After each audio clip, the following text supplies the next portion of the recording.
also, I have the house to myself for a few days, so I thought I'd change up the location. Today I'm going to be talking about products and things you can do to help grow your hair faster. I'm in the midst of trying to grow my hair. Obviously the goal is to be able to sit on it. I want that mermaid hair. At the moment it covers the boot, which is a good sign that it is starting to grow and it's got a decent length, but obviously I do want the dream mermaid hair, so I'm going to continue. First up, products that I'm using at the moment. I'd heard great things about Lee Stafford's hair growth treatments, so I got the whole set of things. Ooh, trying to hold them, quite a few. There you go. So I've been using this pro-growth complex for strength from within. It's a protein-based complex to fertilise the follicles.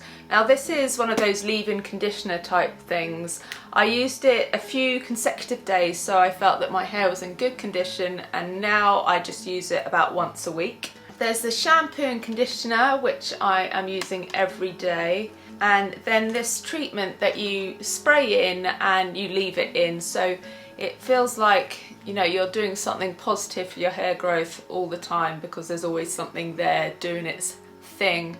Now this has a shot of caffeine, and we all know that a lot of products to do with hair growth and thinning hair has caffeine, so that's well known for being a product that works. I have seen results already. People have commented saying that my hair seems to be growing really quick at the moment, that, you know, it's suddenly gotten quite long, so I really do think it is working. However sceptical I was at the beginning, I have been won over.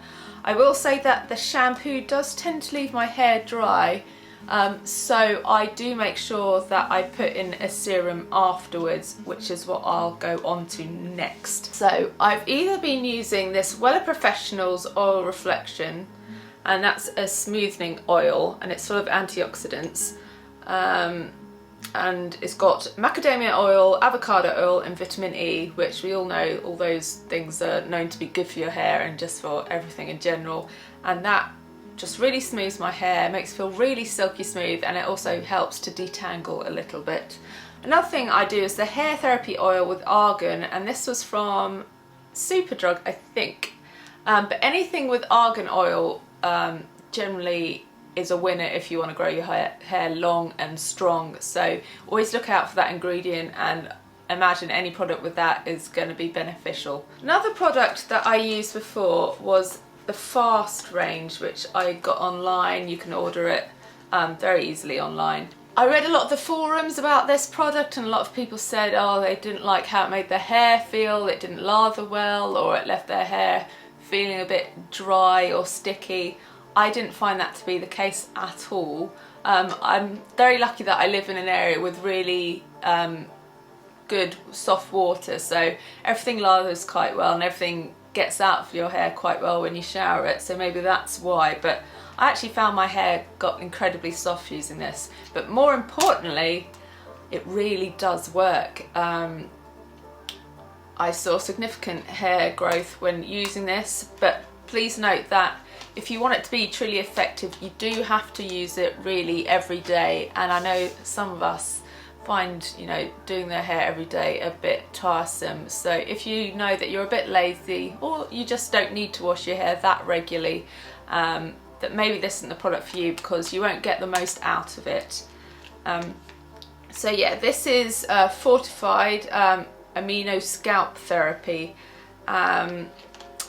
and it's got no sulfates, parabens or DEA. You get the shampoo and conditioner for around the £30 mark, so it's not cheap, but if you're really looking to perhaps grow out that awkward fringe, or you're desperate to grow your hair for a wedding or something like that, then it might be worth the investment. It definitely did something for me.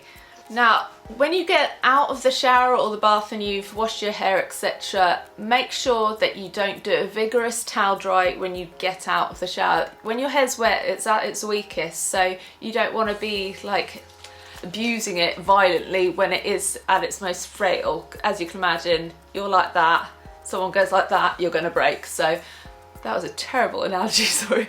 But yeah, it's going to rip, it's going to get damaged, so don't do that. And another thing, don't kind of brush through your hair when it's wet either, because you just get a lot of breakages and then you get all those little short hairs that show up in the sunlight up there. So wait till it's almost dry or nearer to damp than wet, and use one of those proper tangle combs and put in an anti-tangle serum or a serum of some type before, just so it eases the detangling process.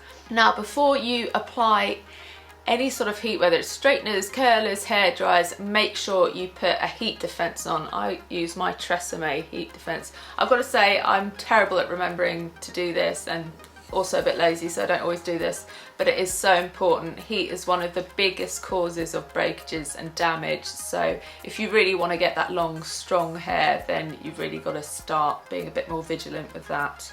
And that's another thing, if you can reduce the amount of times a week you use hair dryers, straighteners, curlers, etc., that will be great for your hair. If I know I'm going to be home and not see anyone, then I will just leave my hair to dry naturally. I don't tend to go out when it's like that unless I'm on holiday and you're a bit more relaxed, but it looks a bit wild if I don't tame it with heated products. If you have got slightly crazy hair like me that needs some management, if I am determined not to use heat, what I do is when it's damp, I will kind of roll it up like this and then roll it up and pin it with a curvy grip, and then in the morning, if you slept on it, or a few hours later, you'll do that and it will kind of give it a nice gentle wave and just kind of control it a little bit. We all know that beauty comes from within, and that means a healthy body, you're more likely to have better skin, better hair, better nails, etc. So my diet is horrendous, so I have turned to supplements, and at the moment I am using NutriHair for women, and it's meant to maximise hair growth. Obviously with a lot of supplements, the pills tend to be quite big. I think these ones are quite big too. Ooh. Flying pills. Yeah, quite big. So if you do struggle to take pills, just keep that in mind before you spend the money on it.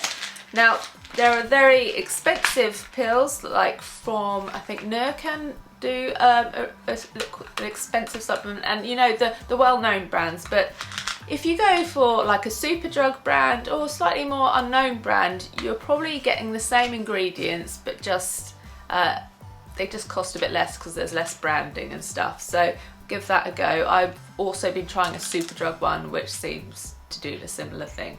As I said, I'm not good at eating healthy. I don't like fruit and veg as a general rule, so my diet is not great. But I will say that when my IBS improved and I was starting to get more nutrients out of the food I was eating, my hairdresser noticed a huge difference in the quality of my hair, so it definitely does some good. So I'm just going to tell you some foods you can have that will help you with your hair growth. Protein helps your hair become strong, and you can find that in various things, in chicken, turkey, fish, eggs. But if you're vegetarian, you can also find it in things like nuts. Anemia is a huge cause of hair loss, so that tells you that iron is extremely important in your diet. So lentils, spinach, greeny things, and then meats as well are good at helping the iron to be absorbed.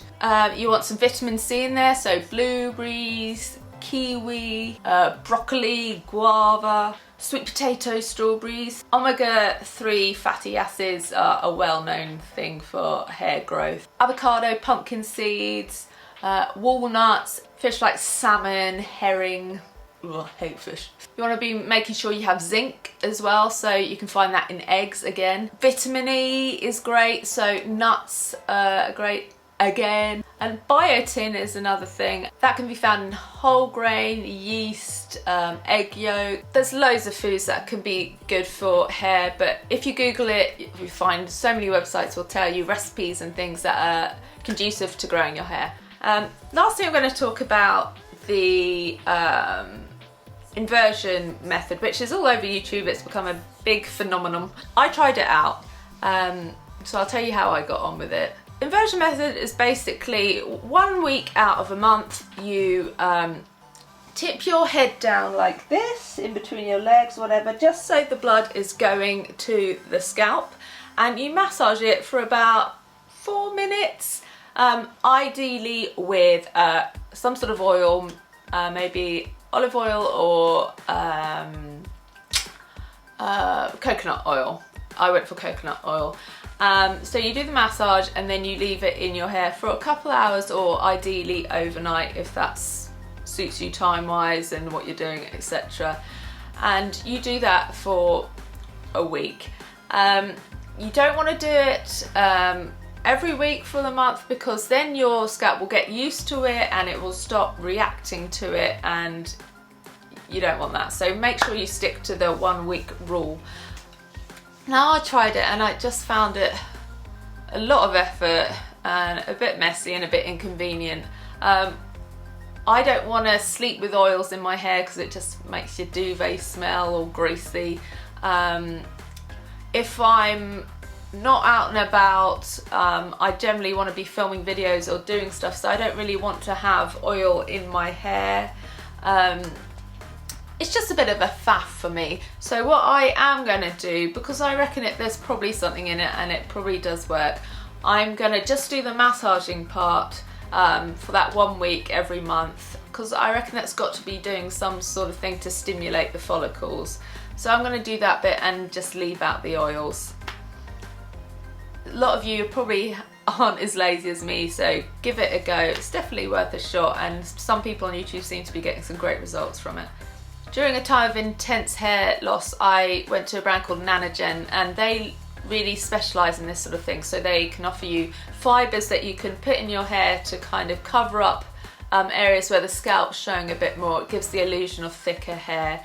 They also have medicated type serums that really go straight to the problem. So you put them on the scalp and they're really working on the root to kind of stimulate those follicles that are maybe gone to sleep temporarily or have been damaged or just need wakening up a bit.